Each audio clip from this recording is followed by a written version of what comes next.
क्या आप सभी ने कभी ये गौर किया है कि जुमा की नमाज होती है, संडे का मास होता है, मगर हिंदुओं के पास क्या है?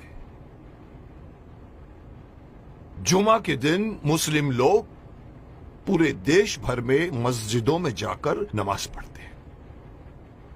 क्रिश्चियन लोग हर संडे को अपनी फैमिली को लेकर चर्च में जाकर मास करते हैं। हिंदू क्या करता है? किसी ने गौर किया है आज तक? और फिर हम शिकायत करते हैं कि हमारे में एकता नहीं है। मुझे कल एक डिस्टर्बिंग चीज देखने को मिली टीवी पर। विश्लेषण करके मुझे बताया गया है, मैंने देखा कि पूरे वर्ल्ड में 190 करोड़ मुस्लिम्स हैं, मुस्लिम राष्ट्रों से मिलाकर। हिंदुस्तान में 100 करोड़ हिंदू हैं, लेकिन वो 190 करोड़ मुस्लिम एक कॉल पर इकट्ठे हो सकते हैं, हो जाते हैं। अगर मैं सिंपल वे से कहूं, एक सीटी मारते ही सब लोग एकजुट हो सकते हैं।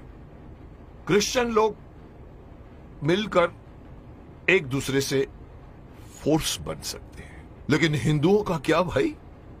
कोई हिंदुओं के पास में कोई एक ऐसी मैकेनिज्म है जिसके द्वारा पूरे 100 करोड़ हिंदू जाने एक दूसरे को? अरे साहब, नेक्स्ट फ्लैट में कौन रहता है हमें यह भी नहीं पता होता। मुंबई सिटी या हर सिटी की ये बात है। मैं ये कहना चाहता हूं कि हिंदुओं को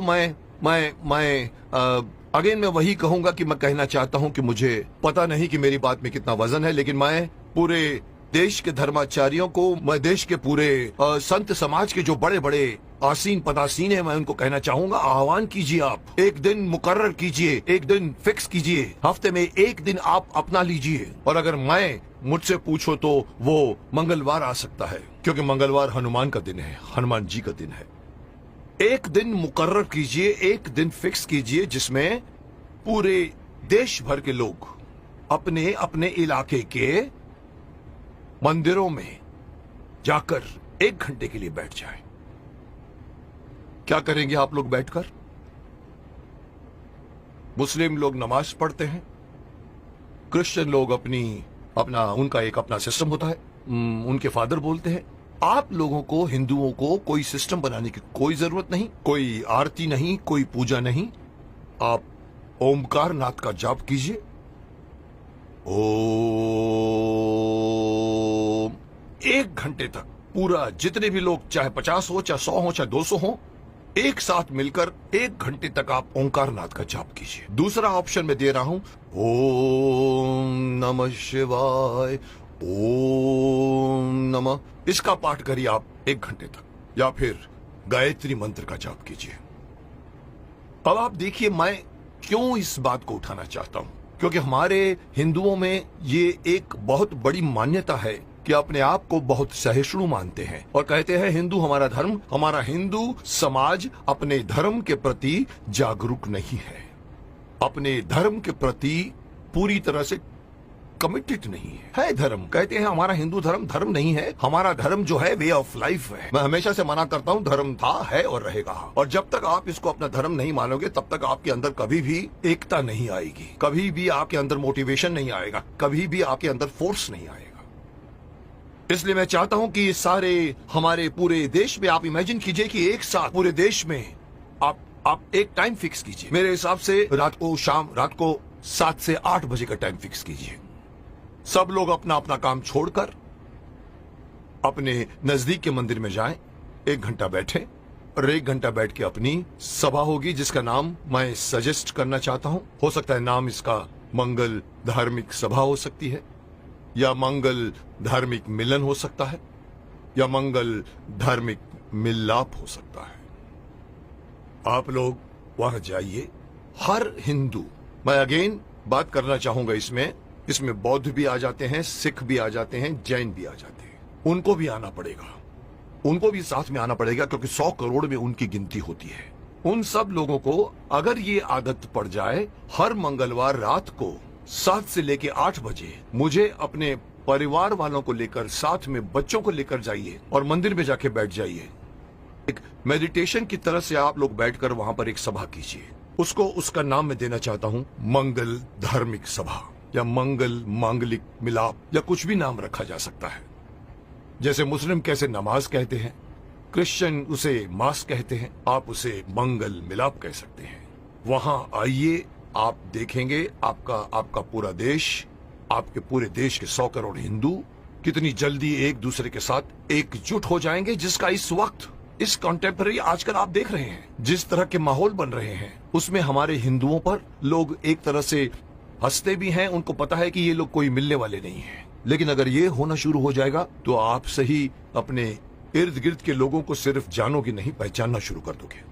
जैसे कि मैंने कहा कि सिटीज में पता भी नहीं होता कि नेक्स्ट फ्लैट में कौन रहता है। इस बहाने आप आइए, बाहर निकल कर आइए, अपनी ड्यूटी मान कर आइए। मैं हर हिंदू को कहना चाहूंगा, और इसके लिए मेरी बात नहीं, मैं बड़े बड़े जो हमारे धार्मिक हमारे जो संत हैं, गुरु हैं, उनको मैं आह्वान करना चाहूंगा कि आइए आगे और अनाउंस कीजिए कि हर मंगलवार को 7 बजे से 8 बजे हर हिंदू को किसी नजदीकी मंदिर में जाकर 1 घंटा बैठकर आपको मेडिटेशन करना पड़ेगा। जो बैठेगा उसको भी फायदा होगा, क्योंकि मेडिटेशन में बहुत ताकत है। और दूसरा फायदा यही है कि आप लोग मिलोगे, एकता करोगे। और इस वक्त हिंदू समाज का एकता में आना बहुत ही अत्यंत आवश्यक है। मैं नहीं बताना चाहता, लोग सब समझते हैं कि मैं क्या बोलना चाहता हूं, लेकिन हिंदू समाज बटा हुआ है। जुट और नंबर्स में ताकत होती है। ये हिंदू से निकलकर सिख, ये बौद्ध, ये जैन, इस बहाने साथ में आइए, क्योंकि आप पहले हिंदू हैं, उसके बाद में आप सिख हैं, उसके बाद में आप बौद्ध हैं, उसके बाद में आप जैन हैं। मेरी एक छोटी सी गुजारिश है कि मैं अपनी तरफ से सलाह देना चाहता हूं कि देश भर में कुछ ऐसा कानून बनाया जाए। ये कानून के दायरे में हो या पता नहीं धार्मिक दायरे में हो, लेकिन ये किया जाए, और तब जाकर दोबारा कोई ये नहीं कह सकेगा कि 100 करोड़ हिंदू बटे हुए हैं। क्योंकि हर मंगलवार को एक मांगलीय रूप से मिलते हैं और एक दूसरे के साथ आप बातें कीजिए, मिलते रहिए, लोग एक दूसरे को पहचानना शुरू कर दोगे, जो कभी नहीं करते आप। अंत में मैं हर हिंदू को इस बात से आगाह करना चाहूंगा कि अगर आप अपना फायदा चाहते हैं, अपने देश की भलाई चाहते हैं, अपने समाज की, अपने परिवार की भलाई चाहते हैं, तो एक होइए। और इससे आगे बढ़कर एक और बात कहना चाहूंगा कि धर्म को धर्म मानिए, यह मत कहिए कि वे ऑफ लाइफ है। और तीसरी बात, अपने बच्चों को अपने धर्म में इन्वॉल्व कीजिए। मैं अक्सर देखता हूं कि माँ बाप मंदिर में जा रहे होते हैं और छोटे बच्चे मम्मी से कहते हैं कि मम्मी मम्मी मम्मी मेरी सहेली मुझे खेलने के लिए बुला रही है, और माँ कहती है जा मत कीजिए। आप उस बच्चे का हाथ पकड़िए और बोलो चलो इस वक्त मंदिर जाना है। ये हर मुस्लिम करता है, ये हर क्रिश्चियन करता है, हिंदू क्यों नहीं करता? इसी का खामियाजा भुगत रहे हैं आप। बच्चों को बचपन से गीता पढ़ाइए, बच्चों को मंदिर लेकर जाइए। 1 घंटा या जब भी आप मंदिर में जाते हैं, विजिट करते हैं, बच्चों को साथ में लेकर जाइए, ताकि धीरे धीरे वो अपने देवी देवताओं को पहचानना शुरू करेंगे और एक हो जाएंगे। अब कोई मुझसे पूछेगा सर आपकी ये बात क्यों माने हम लोग, आप होते कौन है हमें ये बात कहने वाले? तो मैं सिर्फ शक्तिमान का एक डायलॉग आपको बताना चाहूंगा, जिसमें पूछा था कि आप कौन है, तो वो कहता है कि ना तो मैं कोई अवतार हूं, ना ही कोई फरिश्ता, बुराई का दुश्मन हूं, सच से है मेरा रिश्ता। दुश्मन मेरे बुरे लोग नहीं, बुराई है। अगर बात मेरी मानोगे तो इसमें तुम्हारी भलाई है। तो आपकी भलाई के लिए कह रहा हूं, मान जाइए।